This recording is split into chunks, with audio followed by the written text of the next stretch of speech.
A leaked recording surfaces. Mel Gibson, Hollywood icon, is screaming at the top of his lungs in his Costa Rica mansion. The words are vicious, uncontrolled, captured forever by a teenager with an iPod. This isn't ancient history. This is Mel Gibson at 69 years old. Still fighting, still burning bridges, still making enemies. For decades, we watched him conquer Hollywood. Mad Max, Lethal Weapon, Braveheart winning Best Picture and Best Director. One of the biggest stars on the planet, beloved by millions. But behind that megawatt smile and those piercing blue eyes lived a man whose temper matched the intensity of any character he ever played on screen. Now, after years of scandals, comebacks, and controversies that would have ended lesser careers, the truth about his feuds is finally coming to light. 5 names, 5 bitter conflicts that exposed the real Mel Gibson. Not the charming action hero, not the visionary director, the man who said things so shocking that even hardened Hollywood insiders couldn't defend him. These weren't professional disagreements or creative differences. These were personal wars, friendships destroyed, reputations shattered. Words so hateful they ended projects worth millions of dollars. And the most disturbing part, some of these feuds never ended. Some of them are still burning today. If you think you know Mel Gibson's story, think again, because what you're about to discover will change how you see one of cinema's most complicated figures forever. Before we dive in, hit that subscribe button and the notification bell so you never miss our deep dives into Hollywood's darkest secrets. Now let's count down the 5 people Mel Gibson hated most. Number 5, Winona Ryder.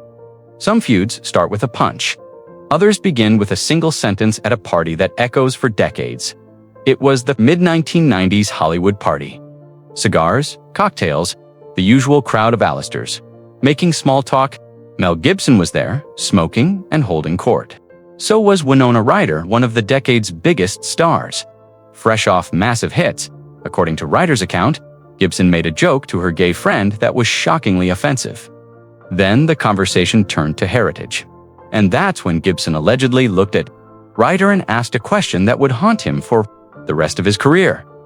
He asked if she was an avantdaja. The phrase refers to concentration camp crematoriums where millions of Jews were murdered during the Holocaust. Ryder, who was born Winona Horowitz and identifies as Jewish, was stunned. She'd never heard the term before. She didn't immediately understand what Gibson meant, but when it hit her, everything changed. For years, Ryder kept the story mostly private. She first mentioned it publicly in a 2010 GQ interview, describing Gibson as drunk and hostile. The story didn't gain massive traction then. Gibson's team didn't respond. But in 2020, during an interview about her work on the plot against America, Ryder repeated the story in detail to the Sunday Times. This time, the world was listening. Social media exploded. The story went viral, and Gibson's representatives issued a fierce denial. They called her claims 100% untrue and accused her of lying repeatedly about the incident. They even claimed Gibson had tried to confront her about the accusations years earlier, but she refused to address it. Ryder fired back with her own statement, insisting the memory was painful and vivid. She said she wished Gibson well, but believed redemption requires accepting responsibility for one's behavior. The public was split. Some believed Ryder, without question, pointing to Gibson's well-documented history of controversial statements. Others questioned why she waited so long to make the story public, or why details seemed to shift slightly between tellings. But here's what makes this feud so enduring. There's no resolution, no reconciliation, no closure, just the conflicting accounts and decades of resentment hanging in the air. Ryder has never backed down. Gibson has never apologized. And the accusation remains one of the ugliest allegations ever made against him. A permanent stain on a career already marked by scandal. Whether you believe Ryder or Gibson, one thing is certain. That party in the 90s created an enemy Gibson could never win over.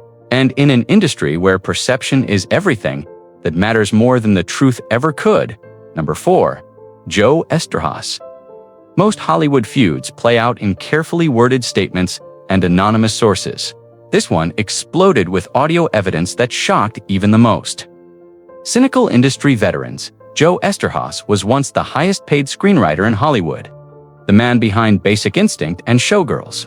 By 2011, He'd partnered with Mel Gibson on an ambitious project about Jewish heroism called the Maccabees. On paper, it seemed like redemption for Gibson. Warner Brothers had announced the project, and many saw it as Gibson's attempt to repair his reputation after years of anti-Semitic controversies. A film celebrating one of Judaism's greatest warriors, directed by a man trying to prove he'd changed. But behind the scenes, everything was falling apart. Gibson invited Eszterhas and his family to his estate in Costa Rica to work on the script. What should have been a productive creative retreat turned into a nightmare. According to Eszterhas, Gibson's behavior became increasingly erratic and hostile. Then came December 2011. Gibson was staring at a photograph of himself with his baby daughter when he suddenly erupted into rage about aging, and his ex-girlfriend then smashed his cell phone against a wall. What Gibson didn't know was that Eszterhas's 15-year-old son was recording everything on his iPod. The audio is disturbing. Gibson screams at Eszterhas about the unfinished script, his voice reaching maximum volume as he demands to know why there's no first draft of the Maccabees. He rants about his ex-girlfriend, calling her vile names. At one point, he even screams about lunch in a way that sounds completely unhinged. Months later, after Warner Brothers rejected Eszterhas's script, the screenwriter went nuclear. He released a 9-page letter accusing Gibson of never actually intending to make the film. Eszterhas wrote that he'd come to the conclusion that Gibson only announced the project to deflect charges of anti-Semitism and secretly wanted to convert Jews to Christianity. The letter's most damning line was simple and direct. "You hate Jews." Gibson responded with his own letter, calling Eszterhas's accusations utter fabrications. He claimed the script was the most substandard first draft he'd seen in 25 years of development and a significant waste of time. He apologized for venting his frustration, but insisted the project failed because of the script's quality. Nothing else but Eszterhas wasn't finished. He released the audio recording. He gave interviews. He even revealed he'd received death threats from anti-Semitic Gibson supporters and called on Gibson to denounce them. The project died. Warner Brothers walked away, and the feud left both men's reputations in tatters. Gibson looked like an out-of-control tyrant. Eszterhas looked like a vindictive writer exploiting a private meltdown. Years later, when reflecting on Gibson's history, one journalist described him as a man who's been battling his demons, and the demons have won. The Eszterhas feud proved something. Hollywood had suspected for years Mel Gibson's temper wasn't just for show. It was real, it was volatile, and it could destroy careers, including his own. Number 3. Timothy Dalton. Some feuds aren't even between two people who know each other. Sometimes hatred comes from jealousy so intense it turns a stranger into an enemy. Timothy Dalton, the former James Bond actor, never worked with Mel Gibson. They never shared a set. They barely knew each other. But in 2010, Dalton's name became part of one of the most disturbing recorded rants in Hollywood history. The connection was Oksana Grigorieva, Gibson's ex-girlfriend and mother of his daughter. Before Gibson, Grigorieva had been in a long-term relationship with Dalton. They'd had a son together in 1997, a 12-year-old boy named Alexander, when Gibson entered the picture. By all accounts, Dalton remained a respectful co-parent. He stayed in contact with Grigorieva for their son's sake. He visited when appropriate. He acted exactly how any responsible father should act. But Gibson saw it differently. His jealousy was consuming. During the explosive 2010 domestic violence investigation, multiple recordings surfaced of Gibson screaming at Grigorieva, and, in one of the most disturbing tapes, Dalton became the target of Gibson's rage. Gibson, his voice reaching maximum volume, sarcastically asked Grigorieva if she'd received his message about him being a bad father while Tim was supposedly a great dad now. Then he told her explicitly to go sleep with Dalton, using the most vile language imaginable, because he didn't care anymore. But it got darker. Gibson brought Grigorieva's son into the rant.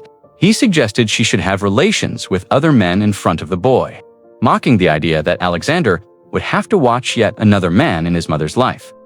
The recordings shocked even hardened Hollywood insiders.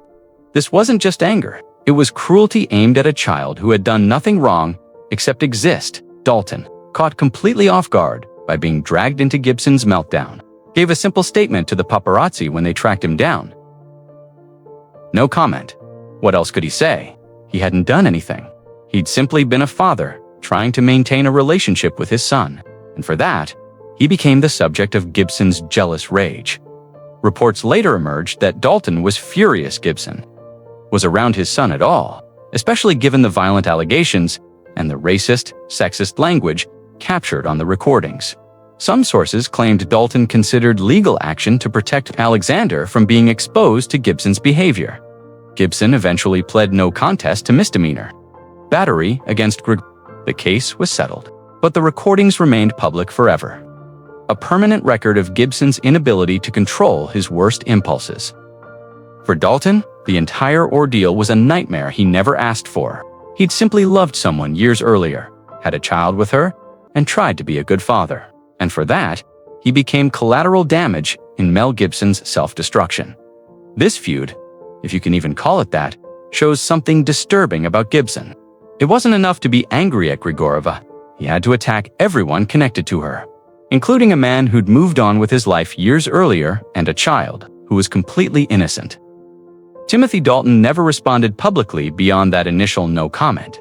He didn't need to. The recordings spoke for themselves.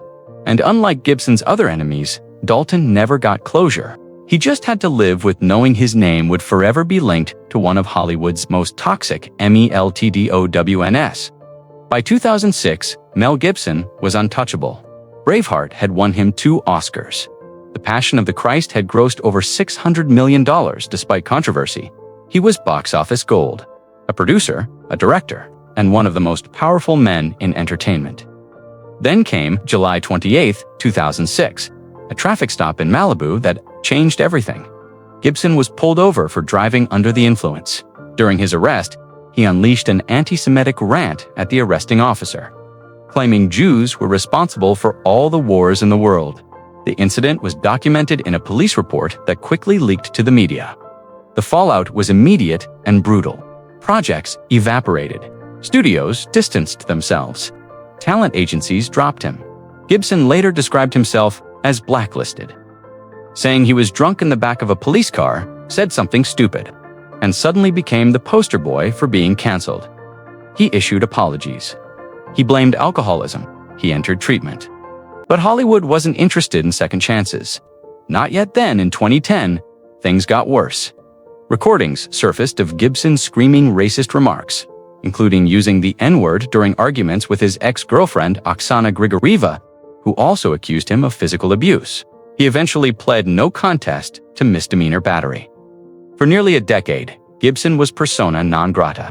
The man who once commanded $20 million per film was suddenly toxic. Even before his complete fall from grace, Gibson had routinely been in trouble for homophobic comments throughout his career. But here's where Gibson's story takes a strange turn. He refused to disappear. He directed Hacksaw Ridge. The World War II drama received a 10-minute standing ovation at the Venice Film Festival and went on to earn 6 Oscar nominations, including Best Director for Gibson. It seemed like redemption was possible, except it wasn't complete redemption. It was tolerance. Hollywood would work with him again, but cautiously. Numerous people who worked with Gibson after his scandals spoke highly of him as a respectful and likable colleague with a strong work ethic. Though producers admitted his casting was initially a concern due to prospects of public backlash recently. Gibson was appointed as a special ambassador to Hollywood alongside Jon Voight and Sylvester Stallone, meant to strengthen the domestic movie industry. His latest film, Flight Risk, became a streaming hit despite critical failure. The message was clear. Mel Gibson survived what should have ended him, but he never fully escaped. Every project now comes with asterisks. Every interview includes questions about his past. Every success is measured against the scandals. His feud with Hollywood isn't over. It's just entered a different phase, one where both sides coexist in an uneasy truce, neither fully trusting the other, neither able to walk away completely. Number 2, Robert Downey Jr. This might be the most surprising entry on the list, because unlike every other name here, this isn't actually a feud. It's the opposite. It's the one friendship that saved both of them. But it almost didn't happen. And the reason it belongs on this list is because it shows what Mel Gibson could have been if more people had stood by him, or if he'd stood by more people the way Robert Downey Jr. stood by him. Gibson and Downey met on the set of Air America in 1990 and remained friends through the decades that followed, but their trajectories couldn't have been more different. Gibson rose to superstardom while Downey spiraled into addiction, arrests, and professional ruin. In the late 90s and early 2000s, Downey couldn't get hired. Production companies required expensive insurance bonds to work with him due to his history, and most studios wouldn't take the risk. That's when Gibson stepped in. Gibson's company, Icon Productions, funded The Singing Detective in 2003, and Gibson personally paid Downey's insurance bond so he could work. The film flopped commercially, making less than $1 million against its $8 million budget. But it didn't matter. Gibson had given Downey a lifeline when no one else would. Gibson provided Downey with housing and food during his darkest period and told him to embrace his ugliest parts, calling the process hugging the cactus. As a way to turn his life around, years later, Downey's career exploded. Iron Man made him one of the biggest stars on the planet. And when Gibson's own career imploded after his 2006 arrest, Downey remembered Dot at the 2011 American Cinematheque Awards ceremony. Downey invited Gibson to present his award. Then, in front of Hollywood's power brokers, he made an impassioned plea. Downey, who is Jewish, asked the audience to forgive Gibson and offer him the same clean slate they had given Downey, allowing him to continue contributing to their collective art without shame. He added that unless you are completely without sin, in which case you picked the wrong industry, then you should forgive his friend. The moment was stunning, courageous, and controversial. When Downey mentioned Gibson during his 2024 SAG Award acceptance speech, it sparked immediate social media backlash and debate. But Downey has never wavered. Gibson recently admitted that he and Downey constantly saved themselves from being non-existent and blacklisted, noting they had a seesaw relationship where when one was sober, the other was falling off the wagon. Gibson called Downey bold and generous and kind for his public support, saying he wouldn't exist without their friendship. This entry isn't about hatred, it's about its opposite. It's proof that even someone as divisive as Mel Gibson can inspire loyalty from people who know him best. And it raises an uncomfortable question. If Gibson could be this loyal to Downey, why couldn't he extend that same grace to others? The answer might be that Gibson saves his humanity for a very small circle. Everyone outside that circle sees the demons, but the few people inside it see something different entirely. Number 1. Hollywood system. Every person on this list wronged Mel Gibson in some specific way, or at least became caught in his crossfire. But the truth is, Mel Gibson's ultimate enemy wasn't a single actor or screenwriter. It was Hollywood itself, the entire system that built him up and then tore him down when his demons became too public to ignore. By 2006, Mel Gibson stood at the peak of the entertainment industry. Braveheart had earned him 2 Academy Awards. The Passion of the Christ had generated over $600 million worldwide, despite massive controversy. He commanded $20 million per film. Producers lined up to work with him. Studios greenlit his projects without hesitation. Then came July 28, 2006, a traffic stop in Malibu. That would change everything. Gibson was arrested for driving under the influence. During the arrest, he unleashed a tirade at the arresting officer, claiming Jews were responsible for all the wars in the world. The incident was documented in a police report that leaked to every major outlet within hours. The fallout was immediate and merciless. Studios canceled development deals. Talent agencies dropped him. Directors who'd promised to work with him suddenly had scheduling conflicts. Within weeks, Gibson went from untouchable superstar to toxic liability. He apologized. He blamed alcoholism. He entered treatment. But Hollywood wasn't listening anymore. Then 2010 made everything worse. Recordings surfaced of Gibson screaming racist slurs during arguments with his ex-girlfriend, who also accused him of physical violence. He eventually pled no contest to misdemeanor battery. For nearly a decade, Mel Gibson was effectively blacklisted. The man who once defined action cinema couldn't get hired for supporting roles in straight-to-video releases. Gibson later described it bluntly. He was drunk in the back of a police car, said something stupid, and became the poster child for being canceled. But here's where the story takes a twist that confuses everyone, because unlike most canceled celebrities, Gibson refused to disappear. In 2016, he directed Hacksaw Ridge. The World War II drama received a 10-minute standing ovation at the Venice Film Festival. It earned 6 Oscar nominations, including Best Director for Gibson. Critics called it a masterpiece. Audiences made it a box office success. Hollywood had a choice: keep the blacklist or acknowledge that talent sometimes comes wrapped in controversy. They chose tolerance. Not forgiveness, tolerance. Gibson got work again, but with conditions. Every project came with asterisks. Every interview included mandatory questions about his past. Producers admitted they worried about public backlash. Insurance companies charged premiums because of his history.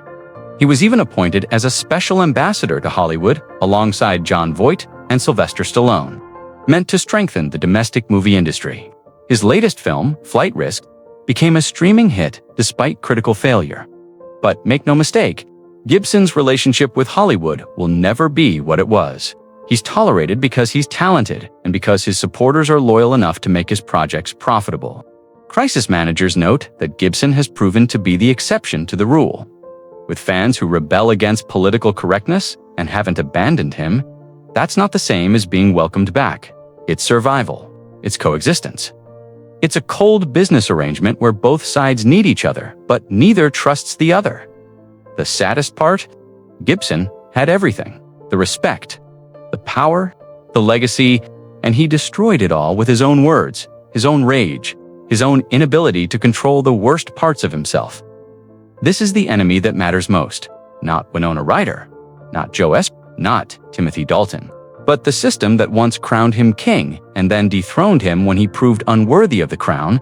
And unlike his other feuds, this one will never truly end, because every new role, every new interview, every new controversy reminds everyone of what Mel Gibson was and what he can never fully be again. Hollywood forgives many things. It forgives box office bombs. It forgives bad performances. It even forgives some crimes, but it never forgets. And for Mel Gibson, at 69, that's the fight he's still waging. Not to be loved again, just to be let back in the room. Even if nobody's happy, he's there. So there you have it. 5 feuds that defined Mel Gibson's career and exposed the complicated, controversial man behind the Hollywood legend. From the accusation that won't die, to the screenwriter who recorded everything, from the industry that blacklisted him to the friend who saved him, and finally, to the enemy in the mirror. Which story shocked you the most? Was it the alleged comment to Winona Ryder, the recorded Costa Rica meltdown, or the fact that Robert Downey Jr. risked his own comeback to defend Gibson? Drop your thoughts in the comments below. And if you want more deep dives into Hollywood's most controversial figures and the feuds that shaped entertainment history, don't forget to like this video, subscribe to the channel, and hit that notification bell, because the truth behind the fame is always more complicated than the headlines suggest. Thanks for watching. See you in the next one.